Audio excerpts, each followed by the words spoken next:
네, 마지막 영상입니다. 수렴 반지름이고요. 수렴 반지름에 대해서는 문제가 출제되지 않았습니다.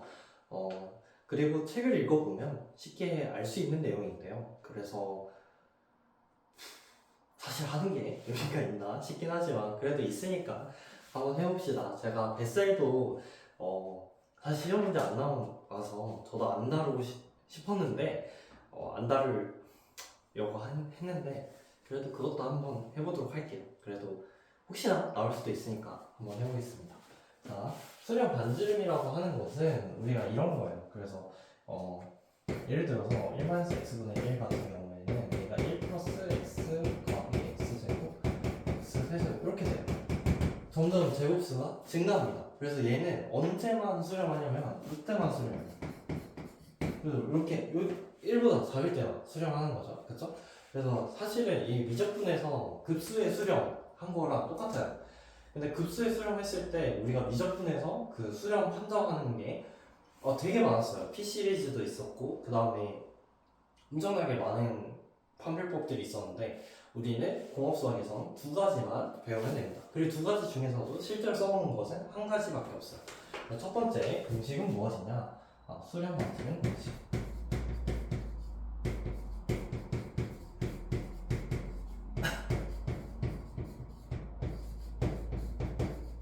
첫 번째는 무엇이냐면 R은 리미트 x가 무한대로 갈 때, n이 무한대로 갈 때, m제곱근의 루트의 n의 m분의 1이다. 이렇게 푸는 방법도 있고, 그 다음에 두 번째 R은 리미트 n이 무한대로 갈 때 a의 n분의 a의 n 플러스 1이다. 이렇게 해가지고 1 이렇게 푸는 방법이 있습니다. 가장 많이 나오고요. 이거밖에 안 나옵니다. 두 번째 거밖에 안 나와요. 그쵸? 얘가 뭐였죠? 모르겠어요. 요 방법이 있었는데 요 방법만 알면 됩니다. 그쵸? 미적분에서 했었는데 미적분도 다시 공부해야 될 판이네요. 아무튼 이렇게 해가지고 급수의 수렴 반경 우리 구했던 거 기억나시죠? 그쵸? 예를 들어서 해보자면 exponential x 같은 경우에는 얘가 나타내면 이런 식이에요. 이런 식이죠? 그쵸? 여기 2번 가지고 계속 계산을 한번 해볼게요. 그러면 리미트 m이 무한대로 할 때 am분의 am 플러스 1 이걸 봅시다. 그 전항이랑 다음항이랑 비교했을 때 다음항이 점점 커지면 수렴하지 않을 거예요. 그 전항이랑 다음항을 비교했을 때 다음항이 점점 0에 가까워져야 됩니다. 그렇죠? 그래서 이 b를 보면은 얘가 0에 가까워져야 한다는 것을 알 수가 있습니다. 그래서 이 친구를 한번 보도록 할게요. 그럼 얘가 n 팩토리얼 분의 x의 n승 이렇게 되고 이 친구는 n 플러스 1 팩토리얼의 x의 n 플러스 1승 이렇게 되죠. 그렇죠? 빨리 쓰니까 글자가 안 좋네요. 자, 근데 여기는 사실은 여기 요거죠. n팩분의 1이 am이죠. 그래서 x는 고려하지 않습니다. 그래서 약분을 해주면 어떻게 되냐면 얘가 n 플러스 1 팩토리얼 분의 n 팩토리얼이어서 이렇게 나눠집니다. 그래서 n 플러스 1이 나올 거고 앞에는 리미트가 다 있는 형태예요. 다 리미트가 이따로 가져가면 m이 무한대로 가기 때문에 얘가 어디에 수렴하냐면 0에 수렴하죠. 그쵸? 그래서 얘는 계속 수렴하는 겁니다. 그쵸?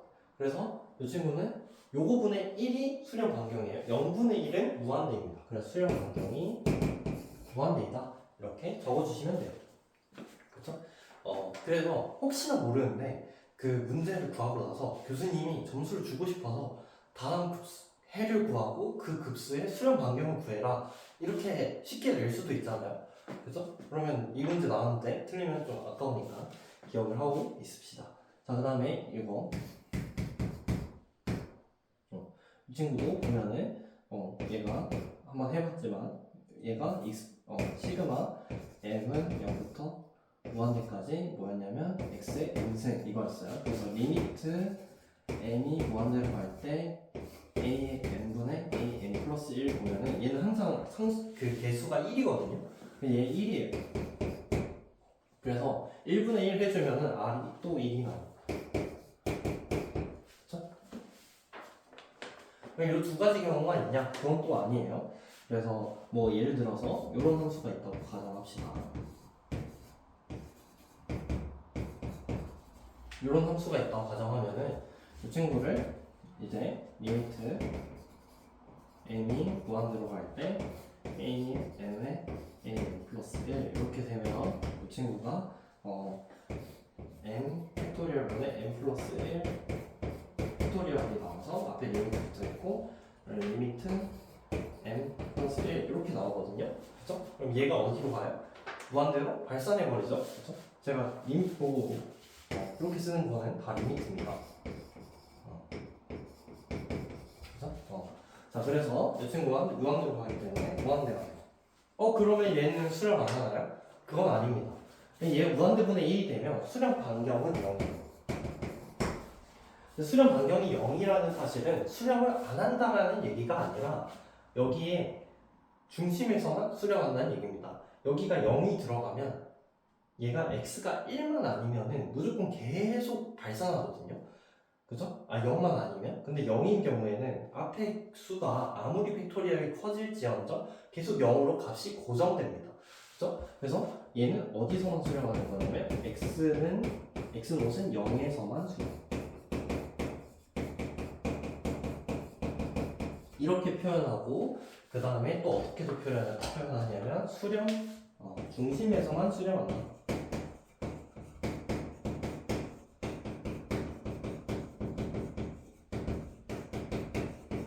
이렇게 쓰기도 합니다.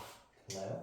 그래서 우리가 그 수렴 반경을 따질 때는 사실은 수렴 반경 밖에 있는 것들은 그 미적분에서는 그렇게 크게 중요하지 않아요. 그래서 항상 그 수렴 반경 안에서 성립하는 것들을 중요시 여기고요. 그 다음에 또 수렴 반경이 없는 것들, 이렇게 수렴 반경이 없고 0이고 중심에서만 수렴하는 함수들은 사실상 해를 찾는 게 의미가 없어요. 그거 아니면 답이 안 나오는 거를 모두가 알고 있기 때문에.